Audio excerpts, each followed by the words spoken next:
Hey everyone, my name is Rich, and this is Rich Talks Records, episode number 30. And today, so I have been trying to cover in the last few weeks winter albums that play well in winter, music that sounds best in the winter. And today we are going to be covering the most winter album of them all, the winteriest album perhaps ever made, and that is 1968's The Marble Index by Nico. And a couple things first. So episode 30 was supposed to be the Christmas special, which I still regret making. As of the morning of Christmas Eve, I was still gonna try and film it and get it out, and I had actually decorated everything. Like I bought a fucking Santa hat for it, okay? Like that's how in I was on doing the Christmas special idea. And then I got sick, and then my wife got sick, and then my wife's family had a COVID scare. Like, so there just wasn't, work stuff bottlenecks at the end of the year for me. Like there just wasn't the time to do it. And I could have done it like, I would have sounded like this. I mean, it would have been horrible. So, and I just would have been blowing my nose the entire time, and it would have been basically unwatchable. So, next year, however, damn it, there shall be a Christmas special, and I was really excited to do it. I did all the research, I did all the blah blah. So yeah, it'll just have to be next year. I am filming this on the 30th. There's not really, unless I did, I do have the 78 of Guy Lombardo's New Year's Eve, but I don't really feel like making a video about that. Maybe at some point I would want to, but So anyway, I think it's better to get back onto the winter theme, and I take it as a good omen. This morning, my wife and I went out for breakfast, and the place that we like to go to, two things: fills up quickly and is a long drive. So we hit the road between 6:30 and 7 to make sure that we can get a good spot. So this morning it was nobody on the road. It was totally desolate and incredibly dense fog. So it was colder than it's been, and then just the dense, flat, desolate Midwest winterscape, dead trees, and then just dense, impenetrable fog. And I was going to do this album anyway, but I thought, my goodness, this is truly the setting. Today is the day to make a video about the Marble Index. It was the most Marble Index weather you could imagine. The girl that I have now referenced many times in many videos, my second girlfriend, we were now broken up, but we hung out. We hung out a lot. We would hang out, sometimes 2-3 days a week.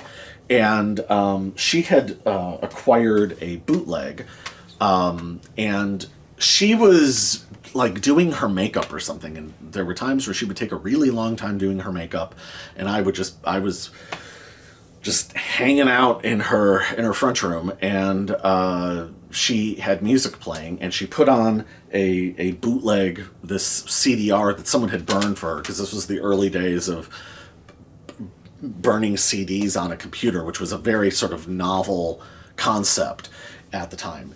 And I didn't even know what this was. I had no frame of reference for it.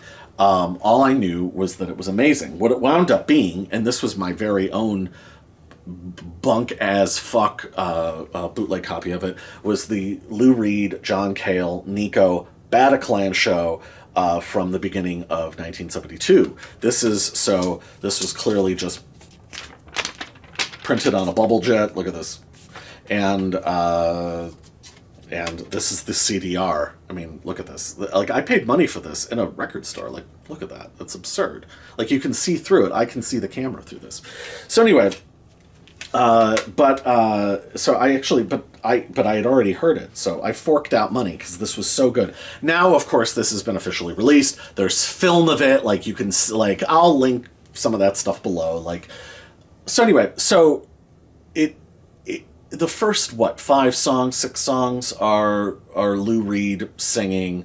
It's, if you've heard this, you know, I mean, like, it's fucking incredible. But being caught cold one day in 1997, like, I really was like, what is this? This is amazing. So then song 7 comes up, and it is a song called Abscheid. And it's Nico on the harmonium. What is that? That's incredible. And then Frozen Warnings. Oh my God, this is amazing. Like, whose songs are these her songs? Like, are these on those albums I didn't buy? What is this? And then the one that totally sealed it was Janitor of Lunacy. Oh my God, this is like one of the most amazing songs I've ever heard in the space of, and these are all, 5, 6, 7 minutes, whatever. In that space, I had become a fan. I had to completely rethink Nico and everything I thought that I knew about Nico in the space of these 3 songs. I was totally, absolutely, completely knocked out. And, next thing you know, I started buying her albums. So I got Chelsea Girls, and then I got the Marble Index. And this was cool. This was like beyond comprehension. And this cemented my fandom forevermore. Now, while this is a one-off video, I do want to make it clear that so I got done doing the Tim Buckley quadrilogy of masterpieces. This easily could be the Nico trilogy of masterpieces, but God damn it, I don't feel like doing all that right now. So what I'm kind of thinking is I might space this out into the future, because I do want to get to the Public Image Limited videos, because boy, that's going to take a lot of time and effort, and a lot of listening and a lot of reading, and So part of me just kind of wants to do this. On the other hand, I needed to truly do this like ultimate winter album, especially if I didn't have a Christmas episode. So anyway, but I could totally do a trilogy with this 1968's The Marble Index, the follow-up, this 1970's Desert Shore, and then this, 1974's The End. Now, she made 2 more albums after this. I like those albums. There's some great stuff on there. But critics treat this as a trilogy. And I don't believe that it is. I don't think it's a trilogy. The only thing that is trilogy-like about it is that the albums are awesome and John Cale worked on them, or collaborated with Nico on. Like, that's about it. I have a hard time beyond that, There's nothing trilogy-esque about it past that. So I didn't want to treat this as a trilogy, and I'm just kind of thinking I might dole these out. I might just do a Nico album a winter, forevermore, for a while. So that's more of how I'm thinking about it. Born Krista Pofkin in I forget where was she born in Germany? I forget. Her parents were one of her parents was Spanish, the other was Yugoslavian. So she actually was not German. So like the woman who's like considered the most German woman in human history was in fact not German. And that kind of is Nico in a nutshell. Her history is pretty strange, depending, and especially depending on which interview you read or which bio you read. So was her father a victim of the Nazi war machine and killed in the Holocaust in one of the camps? Maybe. Did her father fight in World War II and died when she was a teenager and had horrible shell shock and was utterly unable to function? Who knows? Maybe. Was she born in 1938? Was she born in 1943? Who knows? Nico is a very enigmatic person, and kind of she was prone to just saying things. So, in one interview, she refers to having a Russian soul, that she's Russian. Who knows? Who knows what any of it was about with her? I'm going to read a quote from Danny Fields. She didn't have the neuroses of baby boomer people. She didn't bother with neuroses. She went straight to psychotic. Everything was turbulent about her, starting with the bombs during her childhood. You could hear it in the words of her songs. It's a mythical thing that I think we are going to be trying to explain for a long time. And I'm certainly going to be trying to explain it in this video. So she did, apparently, like, the bombs were going off in her, like, when she was very, very young. Like, we sort of know that much about her.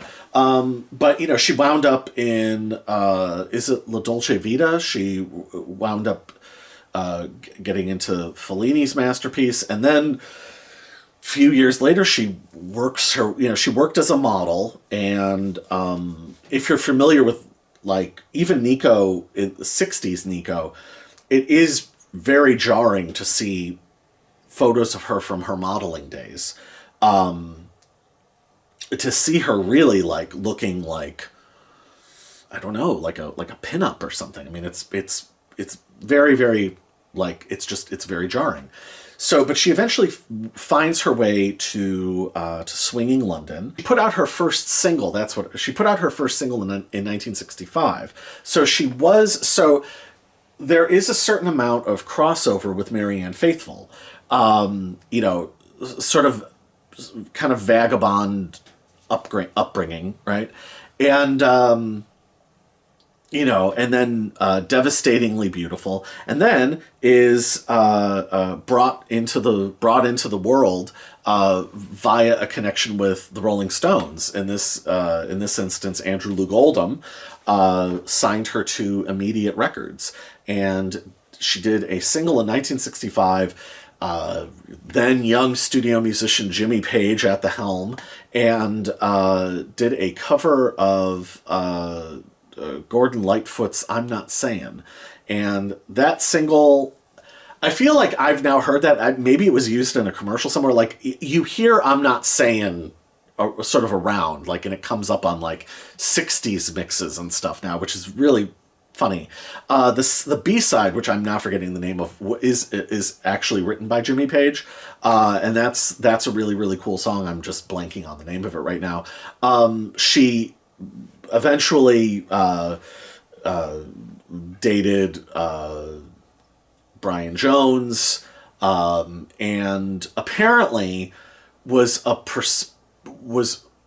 could have been signed to the early version of Apple Records, along with Badfinger, I think, when they were still being called the Ivies. But apparently she made the disastrous mistake of telling Paul McCartney, who I think she might have been staying with. So she made the mistake of telling Paul McCartney that she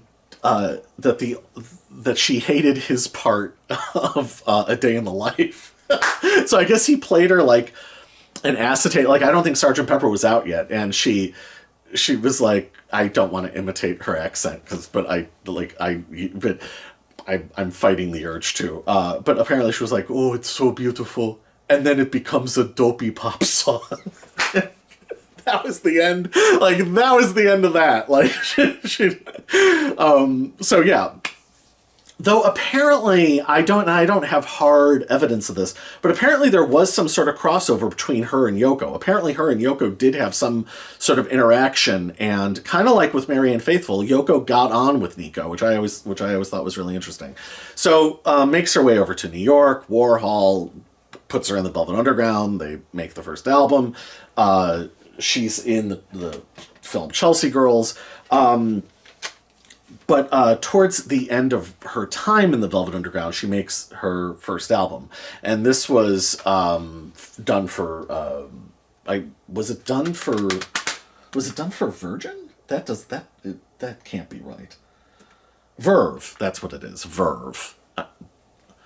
I went to consult my notes, but I remembered before I even saw the notes, so I just would like that noted. Verve. So, because, yeah, the Velvet Underground still would have been on Verve at that point. Nico legendarily did not like this album. It's pretty much all covers. Tom Wilson, the Velvet Underground producer, but had also worked with Dylan and Frank Zappa and the Mothers of Invention, among many, many, many, many others, did very sort of tasteful 60s coffee house strings. This is an amazing album, and I love it. But I can understand, if you're Nico, why you would not have cared for this. Now, the exception on the album is "It Was a Pleasure Then," which is a collaboration with Lou Reed and John Cale, and that really could have been, if Nico had stayed in the Velvet Underground, that would have been her way forward, where she sings or intones, and then they play and fill in behind her, as opposed to Lou Reed kind of trying to write songs to order for her. But the Velvet Underground, it was never their idea to have her in the group, and they didn't want her around, and she was legendarily difficult. So and had affairs with Reed and Cale and played them against each other. I mean, she was very chaotic in a lot of ways. So and she was toting around her small child Ari. So I get it from their perspective. So Nico, this album doesn't sell. Nico makes her way out to California. So like her and Brian Jones attended the Monterey Pop Festival together. But then she gets together with Jim Morrison, and other than the sort of the torrid affair that's portrayed in the Doors movie is not particularly accurate. So Nico and Jim basically spent the summer of love, the summer of 1967, together, and she, her and Jim would drive out to the desert, and and they spent a lot of time together. Jim got her reading, among others, Mary Shelley and William Blake, and she read his journals and looked at his notes, and he started teaching her how to write and how to write songs and how to write standalone poems, in addition to getting her to read certain books. So it was Jim's encouragement that got her really writing. And as she had said, she didn't know that she could do that. And she didn't know, it had never really occurred to her to write songs. And I think it was kind of a subconscious desire. I think that was why she didn't care for the first album. I don't think that she wanted to voice other people. So even though she had songwriters on the level of Lou Reed and Tim Hardin and Bob Dylan contributing songs for her first album, I don't think she wanted to be anybody's mouthpiece. I think she wanted to I think she wanted to say her own thing, and truly become the author of her own work.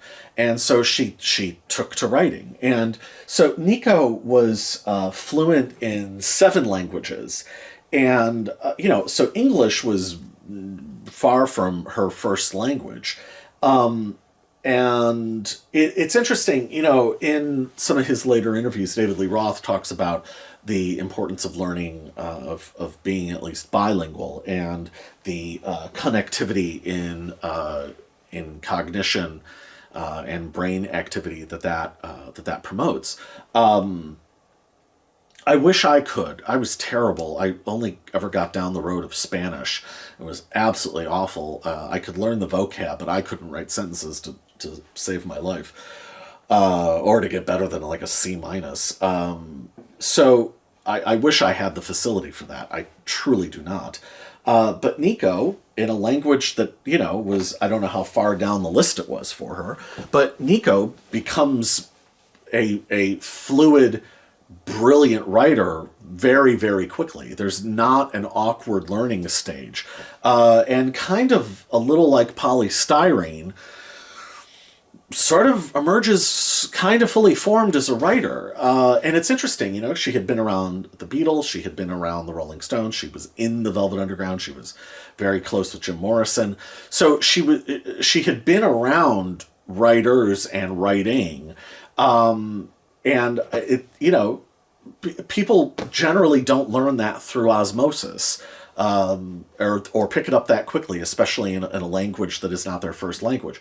So it is an extraordinary level of talent and brilliance and genius to become that good that fast. So by the end of, in the interim, while she is with Jim and writing songs, John Cale gets, famously, unceremoniously, thrown out of the Velvet Underground. So John Cale and Nico reconnect. It is now 1968, and Cale approaches. Nico was of course in with Danny Fields, and then Danny Fields obviously is still very connected to the Warhol people and to the Velvet Underground and John Cale. All of this comes together with Danny Fields, who by this point was the in-house hippie or the freak guy at Elektra Records, and so he arranges a meeting with Jack Holtzman. Nico, I didn't mention this. In addition to starting to write, after she had started writing poems and lyrics and trying to come up with melodies, at somewhere in there, in later 1967, she discovered the harmonium and became obsessed with playing the harmonium. And that became the instrument that she wrote off of. And that was how she accompanied herself. So Nico, John Cale, they take her harmonium into Jack Holtzman's office. This is now the third act that I have now. So first of all, I feel it feels sort of silly because I feel like I'm doing sort of Shadow Doors reviews. So we're now like doing like this weird arc of we did Love, who influenced the Doors and helped get them signed to Elektra, and we do Tim Buckley. I swear it's not by design. Who came on after, or as the Doors were getting established, and then became colleagues and drinking buddies with Jim Morrison, and now Jim is directly influencing the next. So I guess at some point, I guess that's setting me up to do the first Stooges album at some point down the line when I get back into Iggy Pop world, which I will do because, I've talked a lot about that before, so don't need to get into that.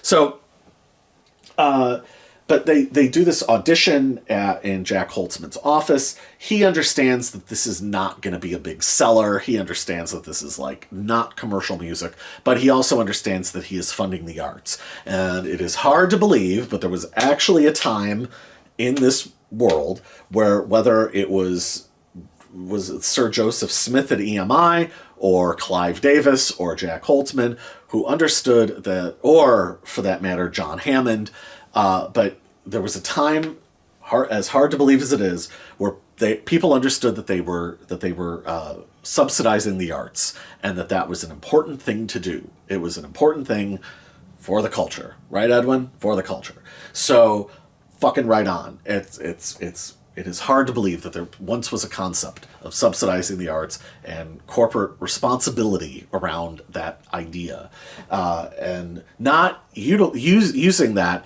as a means to further your, to manipulate that into getting the arts to just simply be your political mouthpiece to further your own corporate interests. What a concept. So Nico and John Cale go to Elektra Studios, the same place where, all these other people that I've mentioned recorded at on La Cienega. He gave them 10 grand and 4 days to make the album. And interestingly, so Cale was going to nominally produce the album. However, they Holtzman made, to keep an eye on the bottom line, Jack Holtzman assigned Fraser Mohawk to technically be the producer. Interesting. So Fraser Mohawk was, I first heard of him because Michael Nesmith name-checked him in an interview in the 90s. So that was the first time I ever heard of Fraser Mohawk. But Fraser Mohawk was a LA scenester. He was in big with the Buffalo Springfield. He was in big with the Byrds.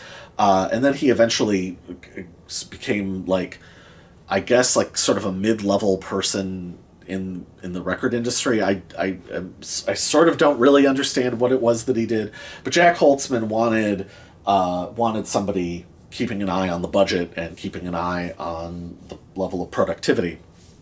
Apparently by this time Nico had already started doing heroin. I don't know if she had a habit, but she was already starting to go down that road. And so Fraser Mohawk, so this is an interesting thing.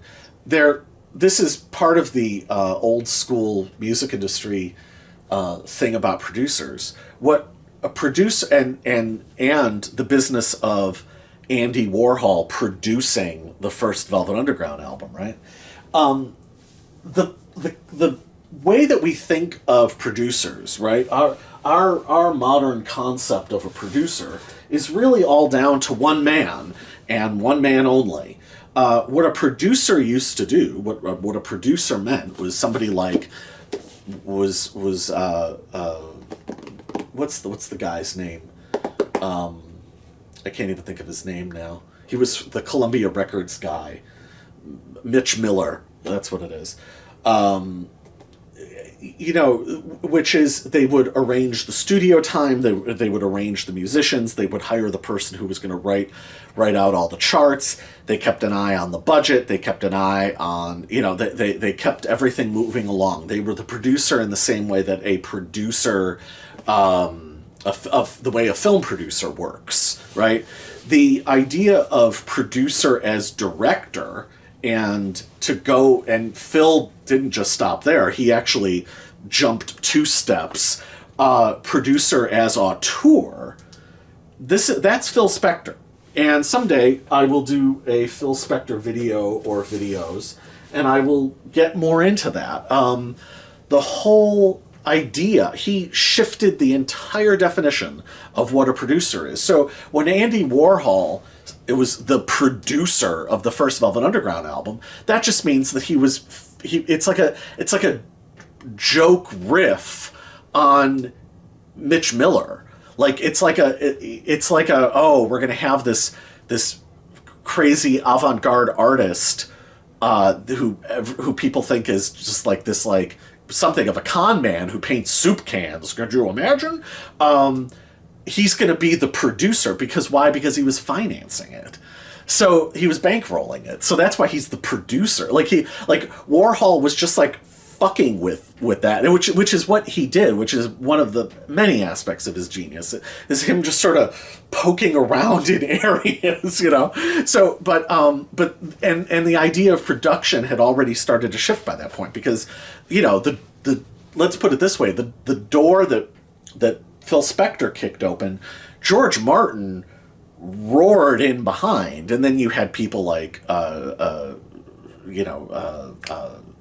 Mickey Most, and you had all these other people, and Joe Meek for that matter. You had all these other people who like couldn't wait to sort of pick up the mantle of that, right? You had the Motown producers, Berry Gordy and stuff. So the idea that the literal work of the producer on the album is split on this album in terms of the old school and then what became not just the modern but then the enduring standard of producer. So you have Fraser Mohawk, who is the producer, who's keeping an eye on the studio, keeping an eye on the equipment, keeping an eye on the budget, keeping everyone in line.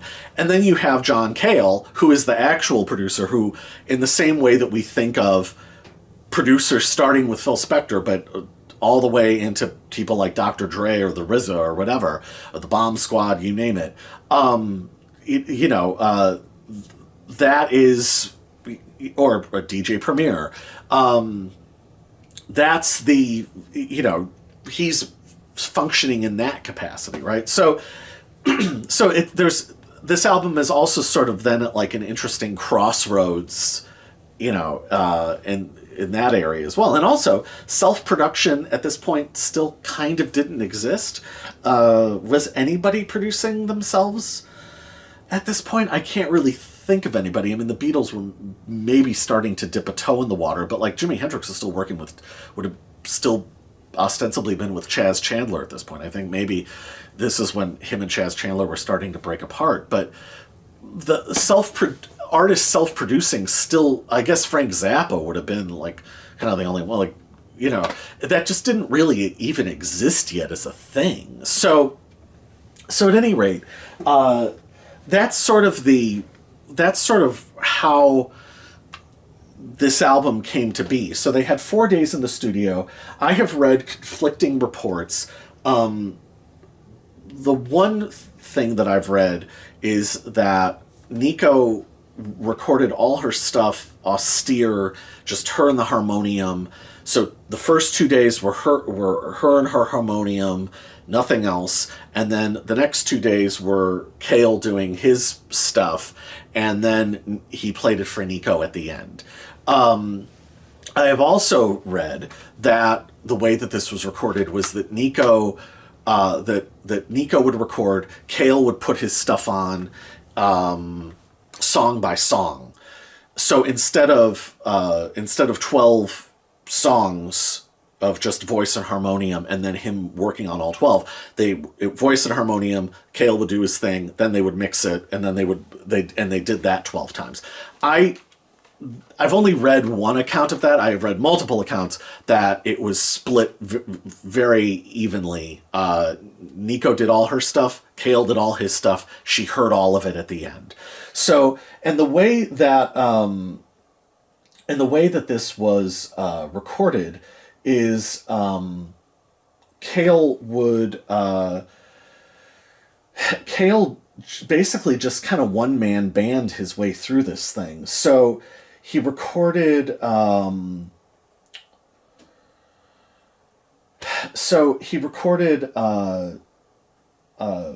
piano, percussion, mostly timpani, and he also recorded with a glockenspiel, and what was the other? I seem to have deleted my note. Oh, a bosun's pipe. I had never heard of a bosun's pipe. It's apparently a metal whistle, and so that is very clear on some songs on here.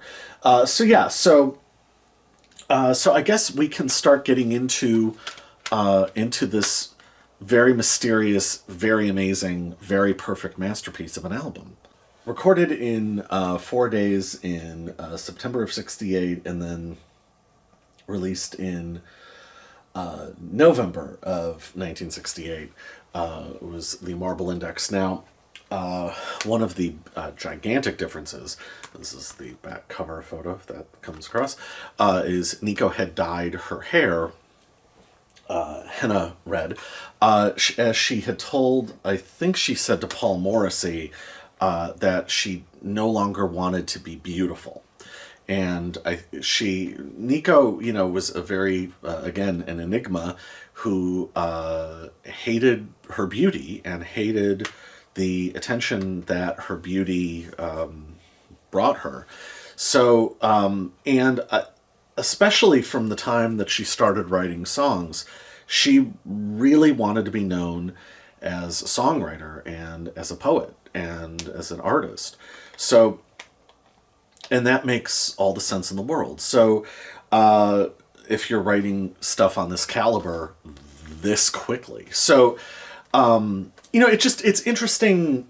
It's interesting how, it's just interesting how different artists develop and how some people, she already had her singing voice, but, to develop a songwriting voice, to develop a writing voice at all, is absolutely remarkable. And you really cannot take that for granted.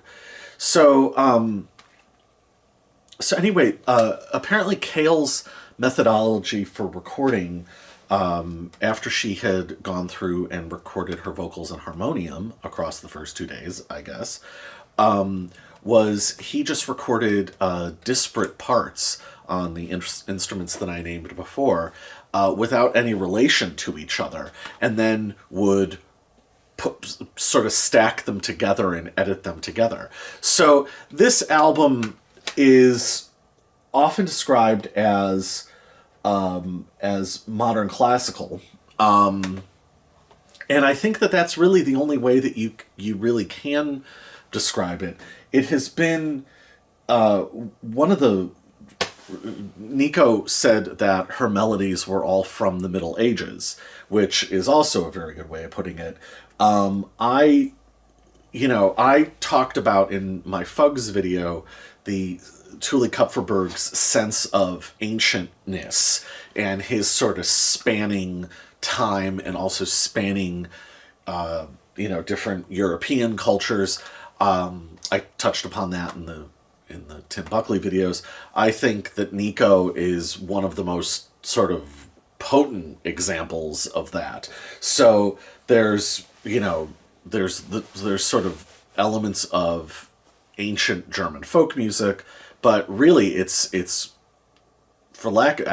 Gregorian chant. I don't really know what else you can say about it. I mean, Gregorian chant and madrigals. So again, another, like Tim Buckley, dealing in madrigals.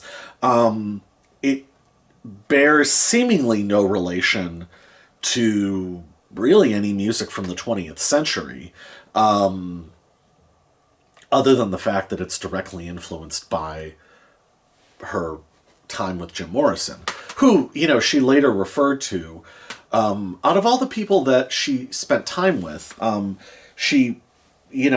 think she seemed to really like and care about Jim the most, and referred to him as her soul brother on a number of occasions. It was one of the first interviews I ever heard her give, was that, where she said that. She also claimed, and again, you never know with Nico, she, like Bob Dylan, she was prone to invent things, and not always sort of be, entirely truthful.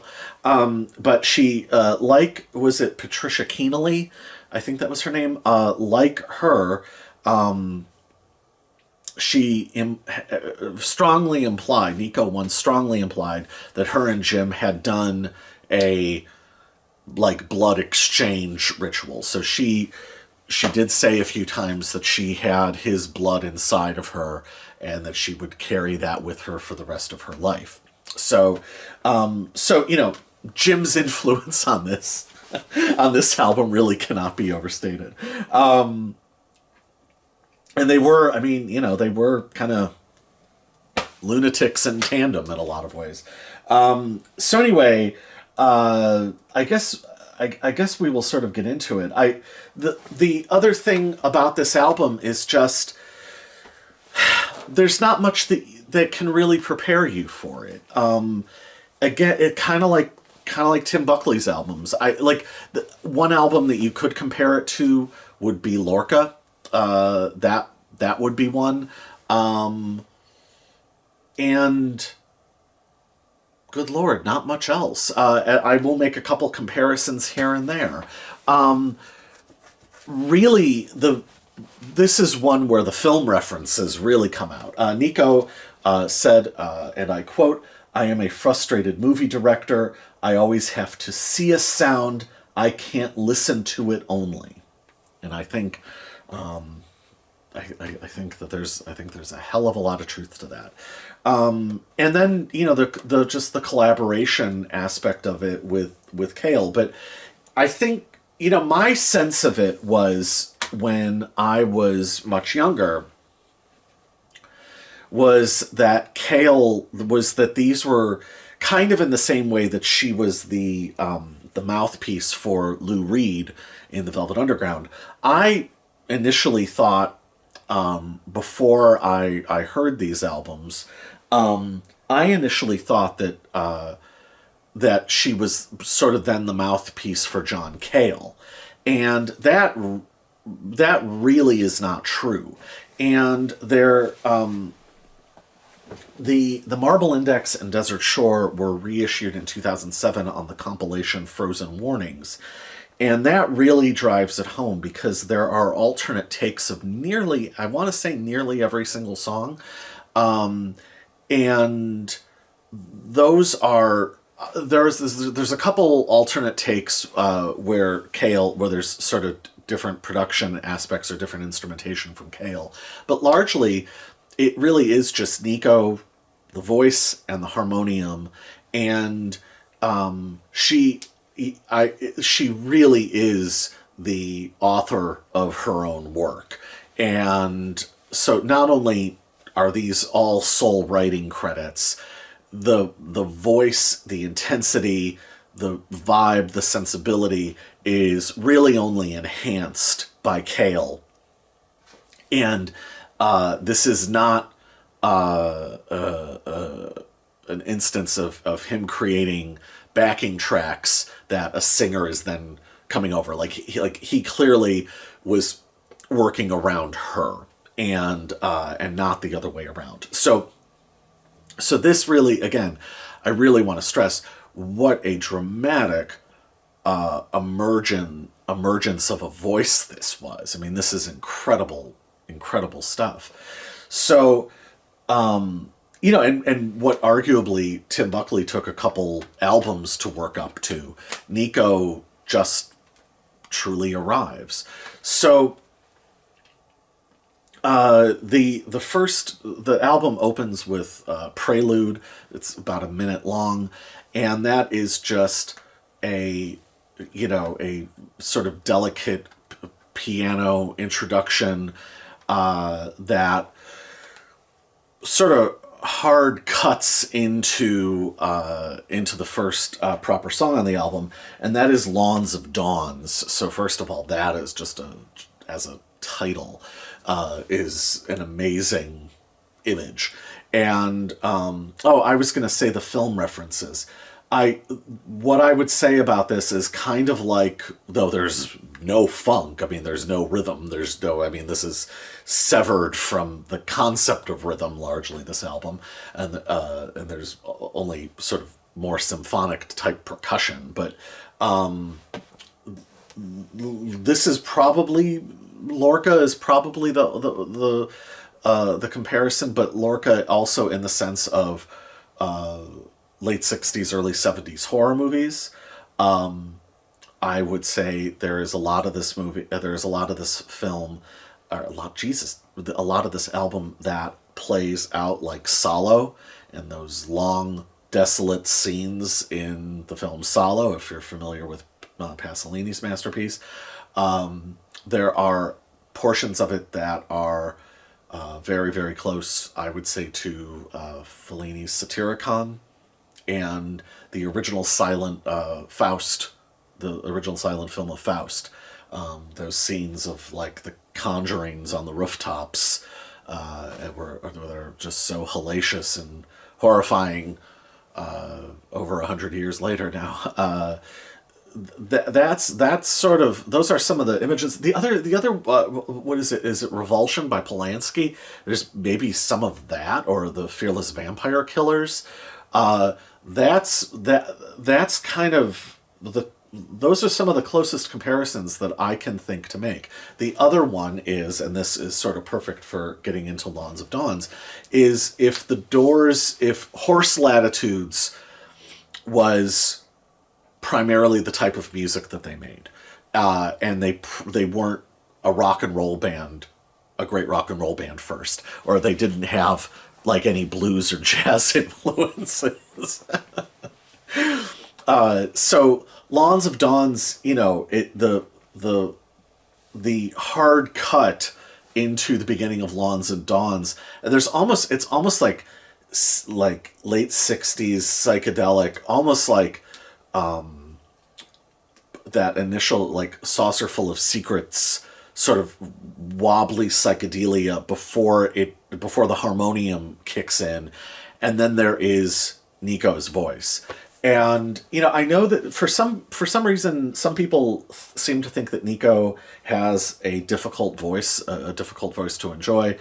One of the things I feel like I've seen in later years is there are people who think that she ruins stuff on the First Velvet Underground album. I mean, I've seen, the First Velvet Underground album has become such a critical totem that, kind of like Sgt. Pepper's, it's this thing of like people like feel like that, like they have to knock it down and they have to take it down a peg, and the peg that they go to the most often, other than like European Sun or Black Angel's Death Song, is Nico. Again, from the first time I ever heard her, from the first time I ever heard All Tomorrow's Parties, I absolutely loved her voice. I feel like I got her voice. I don't find it difficult at all. I think that some people kind of seem to struggle with the fact that her enunciation sometimes is a little weird. But again, not only is she not writing and singing in her first language, but she was also deaf in one ear. So her sense of just hearing herself and how her own voice reverberated in her skull as she was hearing herself is also just different than most people's.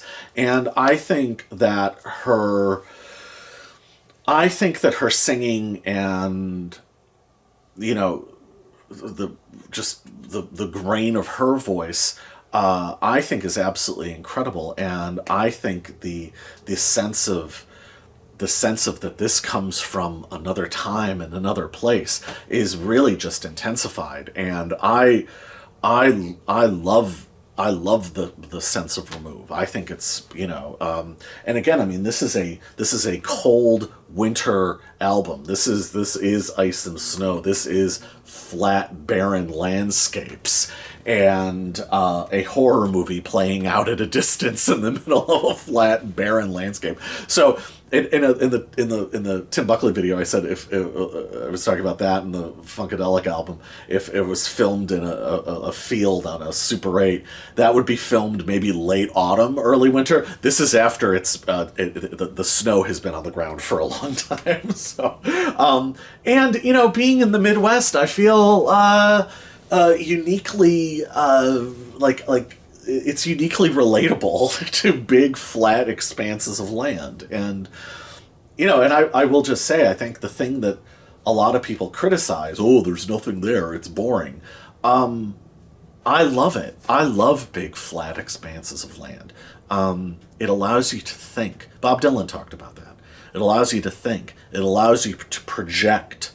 It gives the sky and the big flat expanses of land are giant canvases that you can project out onto, and you can create everything you want to create. You can create your own reality. You can create, you can create paracosms and universes, and it's a beautiful, beautiful thing. So that's one of the glorious things about being in the Midwest, and especially in the winter. So so yeah. Oh, one other thing I should say: the album title comes from William Wordsworth.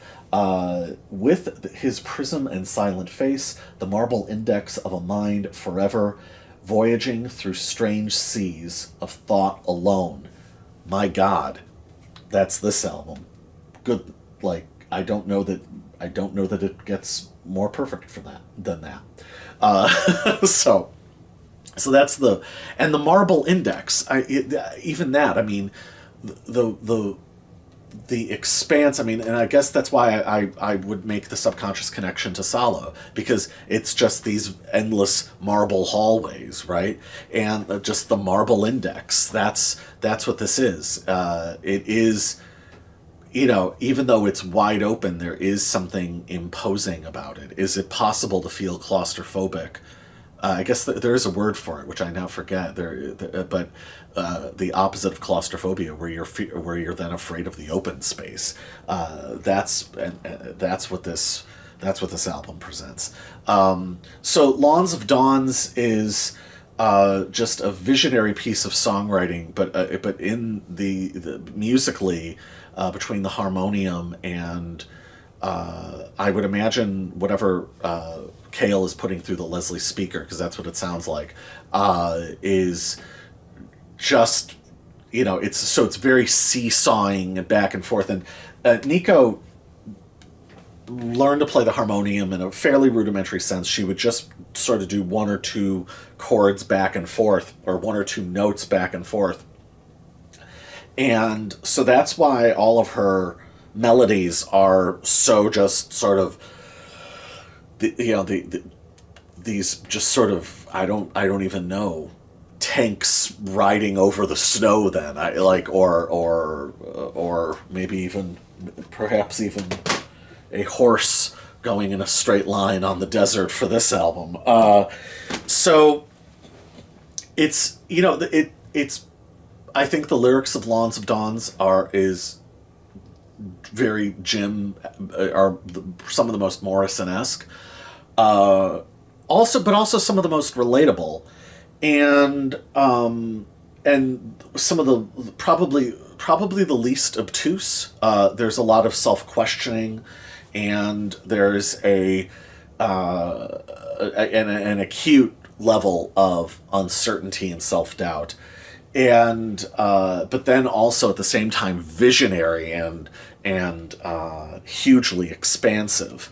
So she's playing these two things off. It's almost like the two halves or two sides of her consciousness.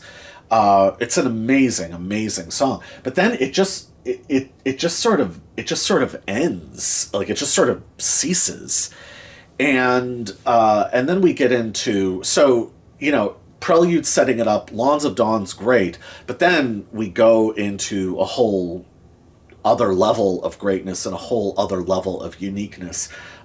Cale providing an incredibly stately, austere string arrangement, and Nico is, it's hard to describe, but it's sort of a cappella plus strings, if that makes any sense, because there really is nothing else, and it is just this hard separation of these two aspects. And the song "No One Is There" is, this is Salo, except Salo in the dead of winter, and taking place like in Finland or something. It is, it's terrifying. It's the stuff that Ian Curtis would get into, in Atrocity Exhibition.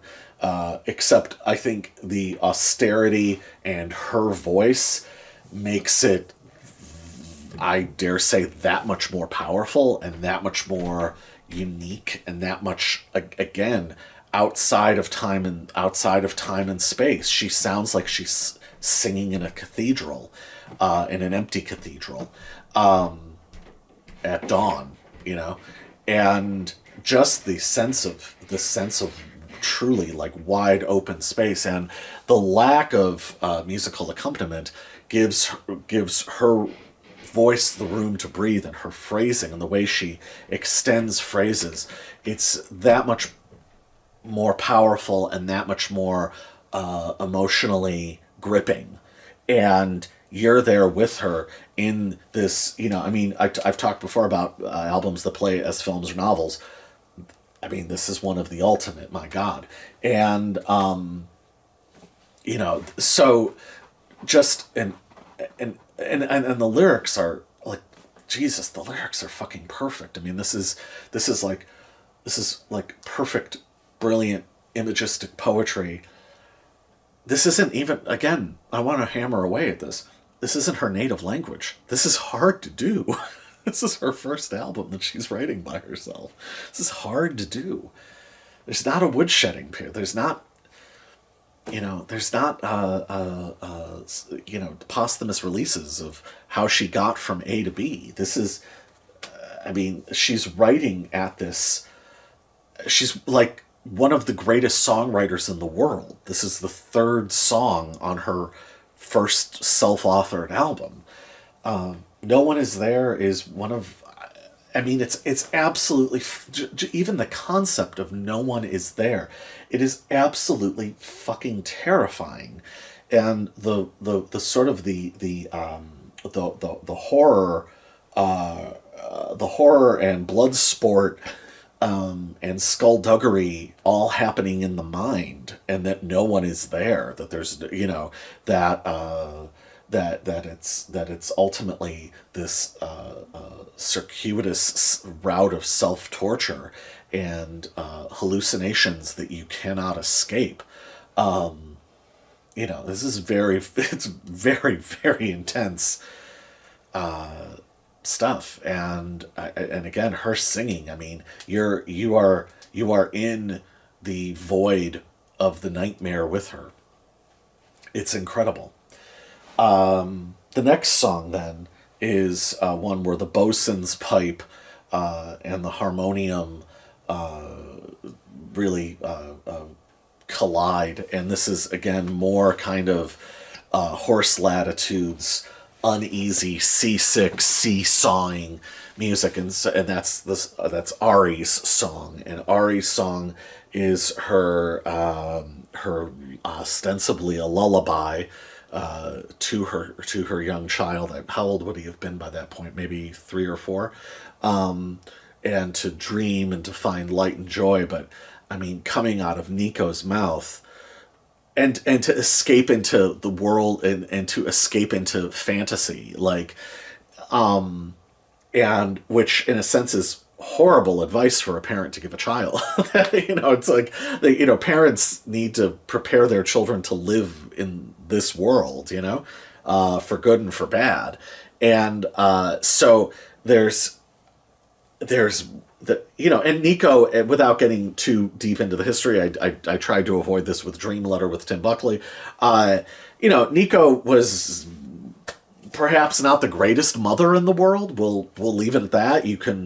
If you can dig up the documentary Nico Icon, if I can find it, I'll link it. I don't even think it's out there. It's an amazing documentary from 1995, and Ari, as an adult, is interviewed in it. It is a beautiful song, but it is an uneasy, dark. People use the word that this is a proto-goth album, but forget about goth. This is gothic, and it is again gothic, medieval, seesawing, ancient song that she wrote in 1967 or 1968. So it's an amazing song, but then it goes into Facing the Wind, which I would suppose is the dream turned nightmare that she's encouraging her son to lose himself in, if I kind of want to read this as something of a concept album. I don't really know that it is, but when you listen to albums in the order that they're intended, connections get made, whether by design or not. And so Facing the Wind is just, is I would say the most production-y album. Now, up until this point, the only sort of treatment on Nico's voice is at the end of No One Is There. Cale does a beautiful bit of multi-tracking, or not multi-tracking. Well, I guess technically, but double tracking Nico's voice and having them go slightly out of phase with each other, and then they sort of come back in together. Other than that, her voice up until this point is fairly naturalistic. But Facing the Wind, her voice is used. Most people assume it is her voice on going through a Leslie speaker. That's what it sounds like. But this is the most, there's a lot of piano. It's probably then the most Horse Latitudes, sort of lurching, again, odd, uncertain, and probably the most kind of late 60s ish. Like you could maybe see Horse Latitudes. You could maybe see like the first Traffic album. Like you can see how this at least connects to other late 60s music. But it's a very dramatic side closer, and it also in and of itself is an amazing, it's a wonderful song. But that, it's interesting because, and I'll get into this a little bit later, but it is interesting how the sort of the production and Cale's layering, this is where he does the most work and where it's the most sort of treated self-conscious production, how that winds up enveloping Nico. And I think that really is like that could only work as a side opener, or as a side closer on this album. And so we are in strange territory with this album. So where does it go next? Flip the record over. Side 2 of the Marble Index. This is another album that is interesting because it is very, very heavily backloaded. As great as side 1 is, and again, kind of masterful. I just want to stress like the fact that like it opens with Prelude, and then just the end of Facing the Wind, the way that it sort of drifts away it is while it is a perfect side of music, side 2 is where I think things go into a whole nother area. So the first song on side 2 is, so there's only 3 songs on side 2, and we'll get into that, is Julius Caesar brackets Memento Hodie. I don't know what Memento Hodie means, but it is,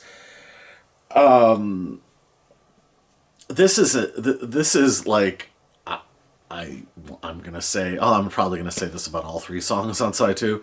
I think this is one of the greatest songs ever written, and like No One Is There, so it's basically a duet between Cale's viola and Nico's voice, again giving Nico that much room to sing. You are able to easily pick out the subtleties and the nuances of her phrasing, and also the fact that she is doing like little melodic runs that are, I think, tricky to do, especially with something where it's this sparse.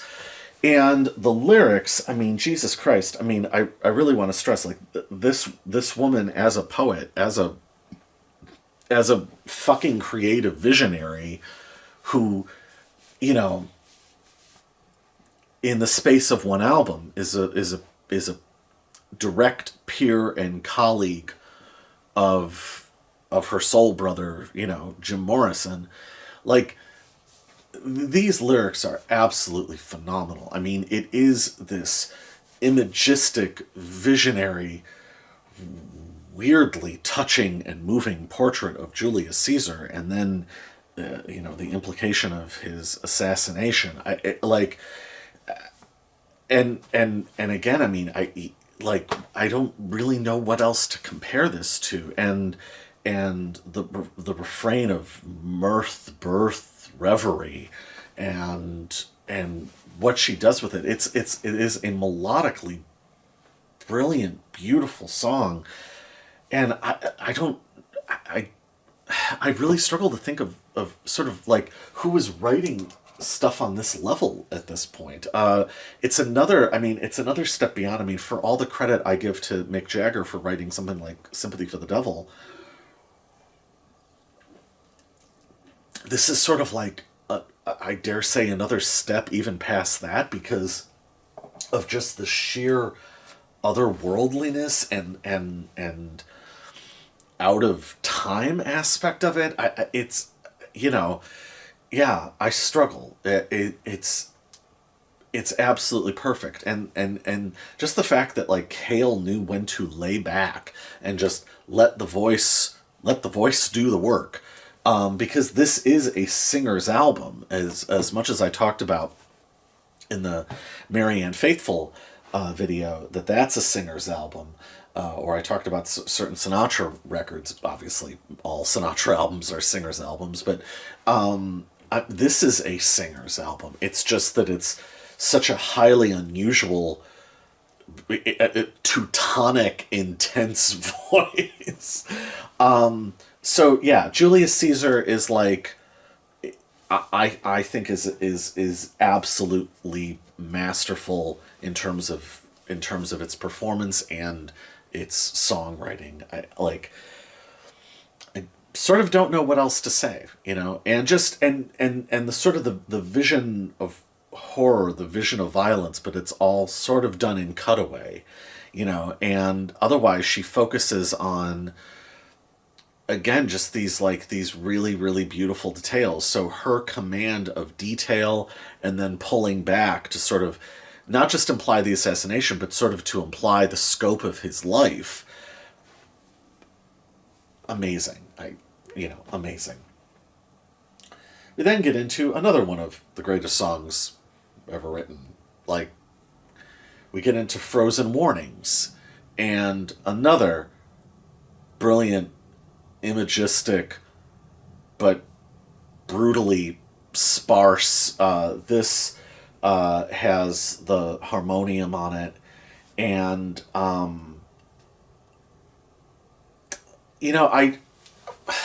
I sort of, again, I struggle to even say what it is.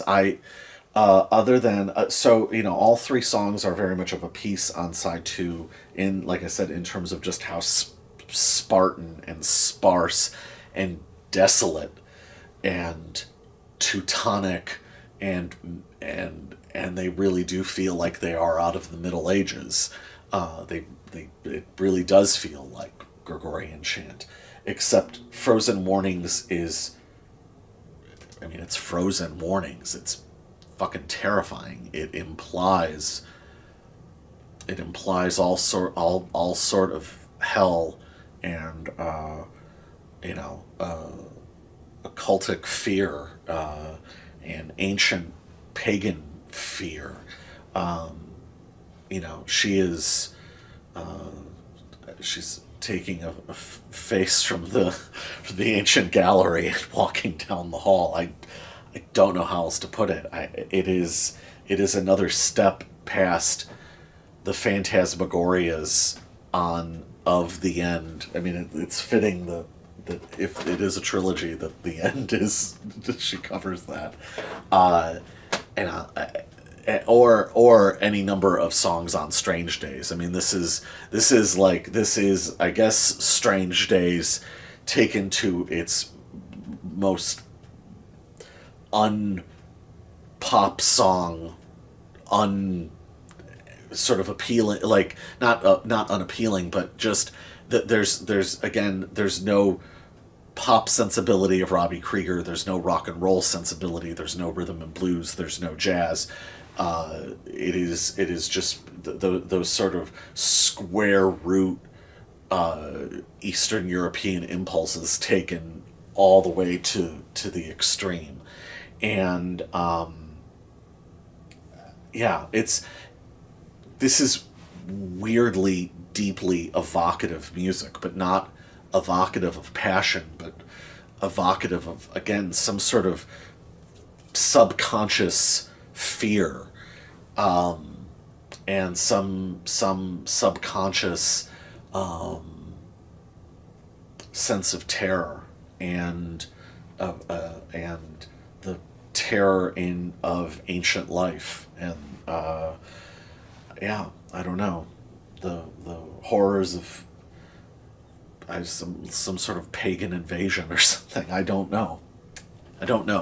Other than you have to hear it and you have to experience it, because it is unlike anything else. And then we get to the final song.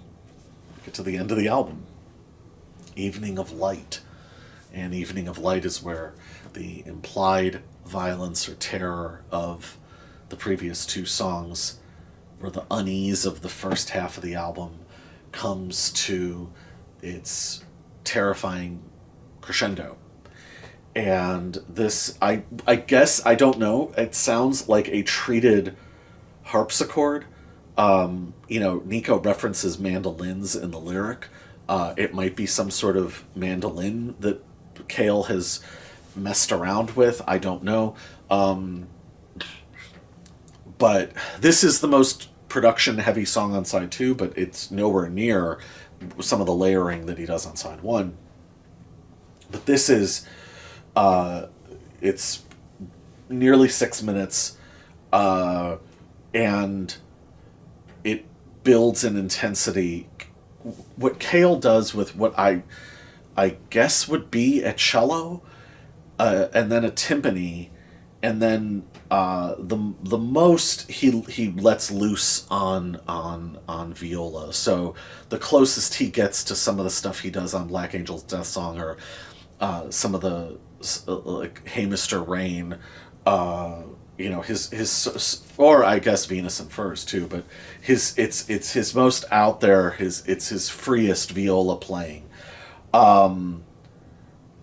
So you have this sort of, cacophonous, and I will say Wagnerian, because the heft that he lends to the Spartan elements, all playing in perfect connection with each other, which if he did in fact just record these parts separately without the idea of connection, this is truly a sonic kismet taking place, that is, chance worked on their behalf, like in spades.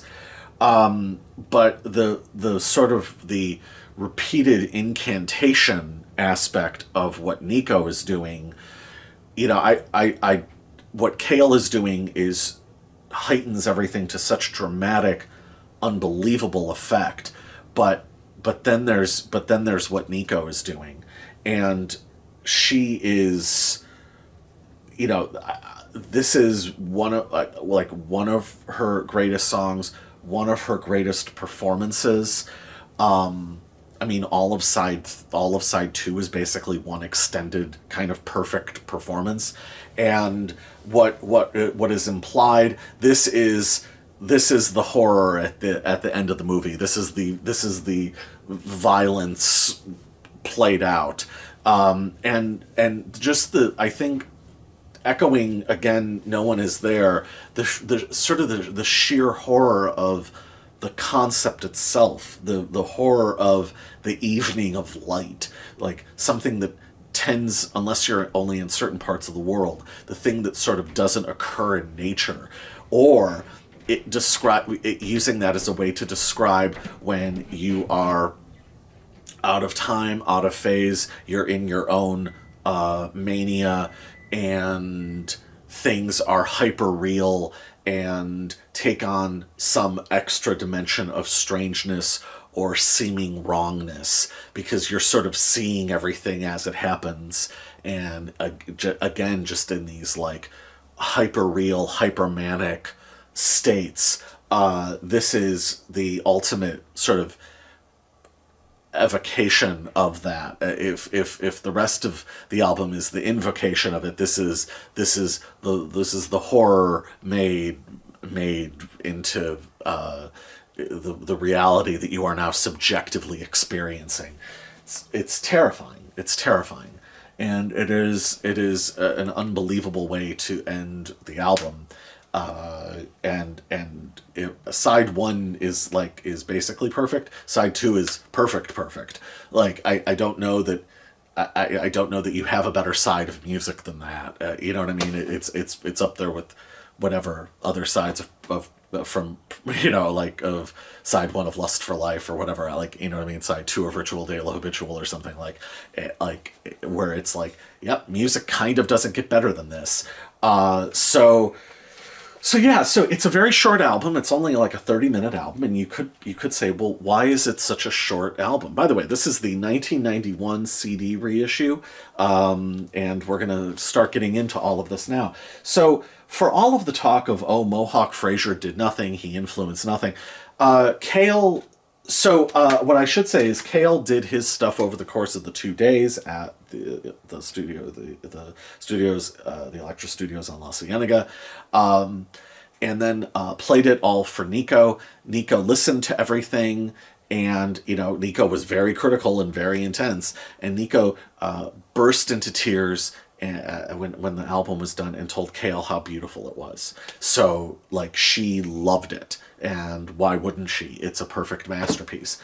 But what's interesting is apparently Cale and Nico left the sequencing of the album to Fraser Mohawk. Isn't that interesting? So I don't really know what that's about. So Fraser Mohawk pulled together the songs and created the final master. And the reason why it is such a short album is because it was the most that he could endure listening to emotionally, that it wrung him out. So, and this is his quote on it, it kind of made us want to slit our wrists. And this is the best. The Marble Index isn't a record you listen to, it's a hole you fall into. It's not a record you listen to, it's a hole that you fall into. How true is that? So one could say, oh, and I suppose I should mention they used Nico sort of surreptitiously used some of the, and I'm not really sure how they navigated this, I guess in connection with Danny Fields again, sort of surreptitiously used some of the budget of the album or promotional advertising money for the album to make a promotional film, which was still kind of a novel concept, with filmmaker Francois de Menil. And they went to, so Nico found herself in Ann Arbor, Michigan, living at the Stooges' house. She got into, again, connection with Danny Fields, got into a relationship with a young Iggy Pop. So this is around the time of the Stooges' first album. So Cale, so that's the other thing to think about with John Cale, is John Cale was out of the Velvet Underground at this point. Like he, this was like his first work after the Velvet Underground. So this was sort of also his audition to be a producer for Elektra Records. So he became a house producer for Elektra Records on the strength of this album, even though it wasn't a commercial success. So the next album that he would have produced would have been the first Stooges album. Excuse me. So Nico finds her way to Ann Arbor, is living at the Stooges' house. I forget, I think she would cook their meals.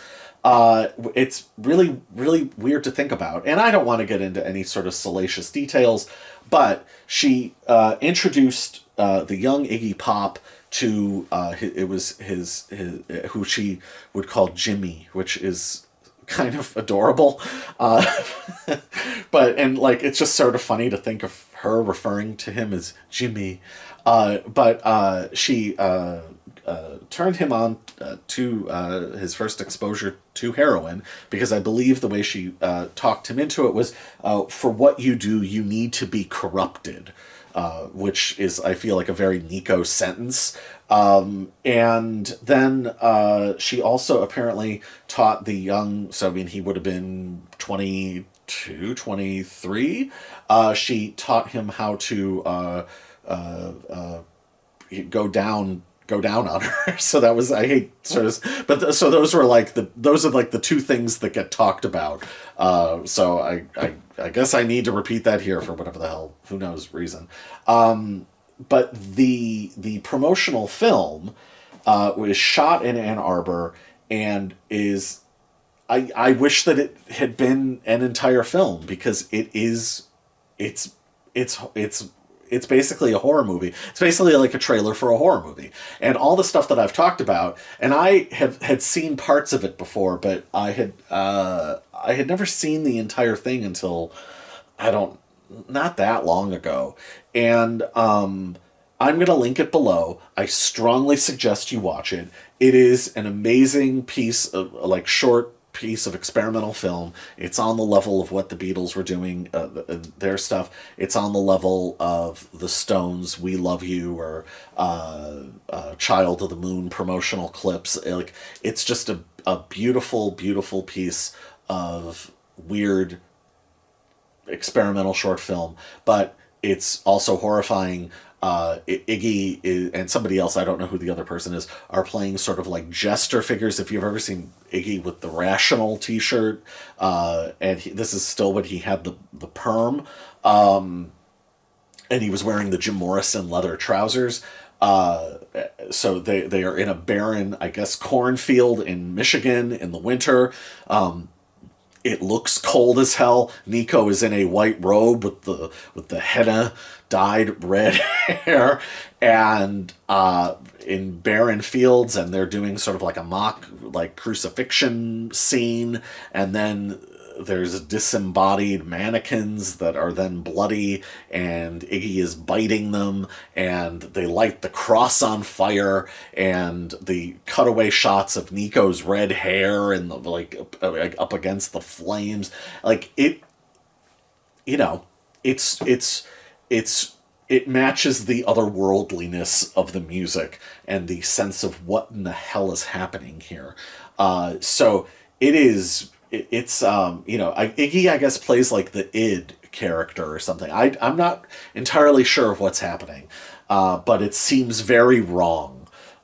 It seems wrong, damn it. But that's part of what's so fascinating about it, and that's what art. That's one of the points of art, is you get to explore all of these things, and you get to go into all these places that you normally wouldn't go, or perhaps should not venture into. You can do it through art. That's one of the beautiful, important things about it. So it would be easy to say, "Oh, Rich, it's a 30-minute album. How hard is it, to make 30 minutes of music?" You could, anybody could make 30 minutes of music. Well, actually, there were 12 songs recorded for the album. Again, they are on the Frozen Warnings compilation. But the first two, the reason I never bothered with different reissues of this album is two of them are on this 1991 version. This 1991 CD is amazing sounding, by the way. Like, it's incredible. Like, I've never wanted to get anything other than this. Like, I've always been happy with this. It fills the room. It is hugely resonant. Whoever did this reissue of it in 91 did an absolutely fucking exemplary job. So I've always thought that this sounded wonderful.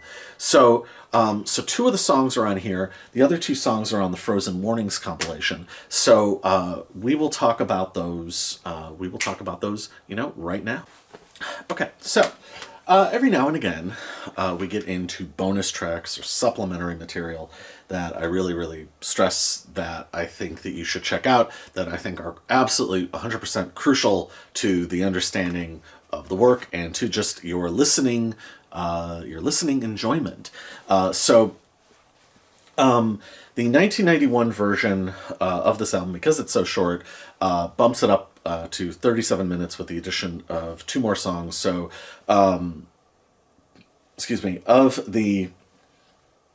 of the 12 songs, recorded. So 2 more were put out on this. It appears that the sort of official version of the album has just been permanently amended to include these 2 additional songs. And quite honestly, I think they fit. You know, side 1 is perfectly composed for what it is. However, if I'm being brutally honest, if you were taking it out of album sort of world and the continuity of an album and going purely off of songs, I would take the 2 songs on here. So the 2 songs are Roses in the Snow and Nibelungen. And I would take these 2, if I'm being totally brutally honest, I would get rid of Prelude and maybe Facing the Wind. And I mean, because these are 2 of Nico's greatest songs. The idea that that Fraser Mohawk left these on the cutting room floor is a little insane. It's also a little weird that John Cale and or Nico didn't sort of campaign to have these songs on the album. These are stellar masterpieces of songs that deepen and enhance the album itself. So I get leaving side 1 as it is, because that tells that part of the story. However, my God. So these 2 songs should not be hard to find. They are on YouTube. So if you look up the Marble Index on YouTube, it is a 10-song album. Go with it. Run with it. Like, if you want the album to end with Evening of Light, fantastic. Like, it totally works as an album closer. Go for it. If you're really strict about this is how the album was made, like, cool. However, I say, in this case, this is one of those times where I'm going to say, let's amend it slightly. Especially given that this is the most winter album of all. Roses in the Snow, unbelievable song. Truly one of Nico's greatest songs. Again, as a melodic creation, it is one of her most indelible. It's one of her most indelible melodies. The vocal performance is absolutely incredible.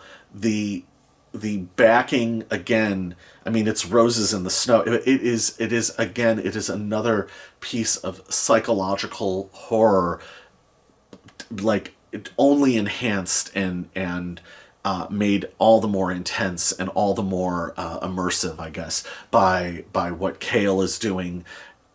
Like, this is... And it's just one of Nico's most expressive vocals. She has a way of extending her phrases. Not melismatic flourishes happen in the middle of a phrase. I don't know what it's called when it's at the end of the phrase. She has a way of doing that is so penetrating and so weirdly moving, or I suppose terrifying. You know, it is an absolute, I mean, Jesus, it is such a white knuckle of a vocal performance and as a listening experience. And coming after Evening of Light, it's only that much more intense. I mean, maybe you could sequence this ahead of Evening of Light, but this is one of her absolute greatest songs.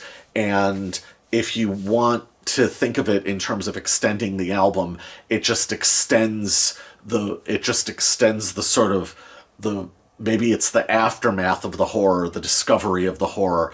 It's the day after the Evening of Light, but it's just an extension of that, and all that much more bewildering and beguiling of a creation. Amazing. Like, if you are at all interested in this, fucking listen to these 2 songs. God damn it. I cannot stress this enough. Every now and again I feel strongly enough to, you know what I mean? So, yeah. And then it ends with Nibelungen, which is based on the 1200 or late 1100s epic Germanic poem. And again, it's a poetic masterpiece derived from an earlier poetic masterpiece. But this is the ultimate end. So if you take this as just a 10-song extended album, which I'm gonna say I think you should, I think they got it right. This is, like I said, this is what's on YouTube. So you're already on YouTube. Hop, skip, and a jump. Go check it out. You'll see what I'm talking about. Like, it's all there at your fingertips. Nibelungen strips everything down to the ultimate essence, and it is so the second half is already stripped down. Roses in the Snow is again sparse, ultimate winter music. Roses in the Snow. But Nibelungen takes it even further, and this is pure a cappella. It is pure plain song or Gregorian chant. Again, medieval ancientness. She's literally singing about summarizing an epic poem from fucking, I think it's 1196 or 1169. I'm forgetting now, or 1200. I've seen different dates. Like, and the way she sings it, like, I get choked up hearing it. I am so inexplicably deeply moved by this song and her performance. I don't fully grasp what's happening because it's, again, hyper imagistic and hyper open to interpretation, and whatever the movie you see in your mind is. I sort of know what I see in mine. I mean, she's alone at the monastery with the cold morning light coming through, and wearing that fucking white robe as she stares up at the sun. And will you spare the world? Like, oh my God, like, unbelievable. It's telling that the single most powerful song in all of this, the single most expressive, is the one that has no instrumentation on it, the one that is the most naked. When she's like, I cannot take it anymore, like, oh my God, fucking unbelievable. So to me, that's how this album ends. I know, and I tend to be purist about these things, I get it, but God damn it, sometimes, sometimes, okay? Sometimes there needs to be more. Sometimes truly more is more. And sometimes you can just extend it that little bit. Apocalypse Now, the final cut of Apocalypse Now is probably how it should be, right? And this is, Jesus Christ. You need to have Roses in the Snow and Nibelungen as part of this. Jesus, man. Like, when she's just that, Nibelungen, oh my God. Like, fuck. It fucking gets me every time. And I don't understand why. I don't understand the truly hypnotic, transformative power of this woman's voice. It is outside my ability to comprehend. And truly, true examples of her absolute, utter fucking genius. And who's like really writing on this level at this point? I mean, Peer and a colleague of Jim Morrison. This is Peer and a colleague of what the Stones were doing with Beggar's Banquet, of this is Dylan level of John Wesley Harding. Okay, I can't give it a bigger compliment than that, okay? What Lou Reed was doing on the third Velvet Underground album. Like, she's right there at that level. She's right there. This is that deep and moving and terrifying and beautiful. And when she, Fraser Mohawk's like, oh, it's so depressing. I hear incredible beauty in this, and I understand Nico bursting out into tears and telling John Cale, it's beautiful, it's beautiful, it's beautiful, it's beautiful. I get it. Totally get it. So, on the Frozen Warnings compilation, there are alternate versions and, I guess, demo versions, or just alternate takes of, I want to say every single song other than Prelude, which would make sense. those, I want to say the alternate takes that have alternate stuff from Cale, I want to say they chose right. I want to say that they chose very well. I would say that if you are entranced and enraptured by this masterpiece of an album, that also includes Roses in the Snow and Nibelungen, if you getting the fucking point, right? I will say that the alternate takes that are just Nico and harmonium are maybe even more powerful. It's kind of like comparing Black Flag's My War to the 1982 demos, because without any double tracking, without any other instrumentation or production, Nico's just raw vocal is even more expressive and even more naked, and it's without the other instrumentation, she's less stentorian, and even more there's an even more intense sense of yearning and a sense of the world lost that she's attempting to reach out towards. It's just that much more expressive. In a almost in a perfect world, there just, for me, would just be an a cappella mix of the entire thing, because she is the band. She's giving you everything you need. You know what I mean? Like, I love the harmonium. I love what Cale does, and Cale accents and enhances certain things. But she is the band. I mean, it's kind of like if you'd put backings to Dylan's Times They Are a Changin' album, like. Bob's the band, like he or the first half of the 66 Electric shows, like Bob is the band. Sure, you can have all this other stuff on it, but Bob is the totality of the music ultimately, and Nico is the totality of the music with just her voice, or just the voice and the harmonium. There are 2 additional songs, one in German and one in French. Now, I know that there are some people in this world, in this crazy world of ours, and there's a little bit more German on Desert Shore, which I guess we'll just be getting to next year. And I know that sometimes singing in different languages is a barrier for entry for some people. But it's 2023, soon to be 2024. Just dump the fucking lyrics in Google Translate, read what it's supposed to be in English or whatever, and just keep on rocking. Keep the shit moving. Come on. Like, we're in the modern world. You can embrace certain aspects of technology, and then you learn what the lyrics are, fantastic, and then you just keep on rolling. It shouldn't bar you from enjoyment of the music. I've like literally had people in my life say, but you don't know what they're saying. Like, oh, come on, Like, you cut off so much of the world if everything's just English, you know what I mean? That's so silly. It's just silly to me. So anyway, the 2 additional songs, I will say, are then the 2 least songs of the whole session, I will say. And if you're going to keep anything off, you would keep those 2 off. They're still excellent. The least of them is the one in French, Reveille? I don't know. Reve space Reveiller.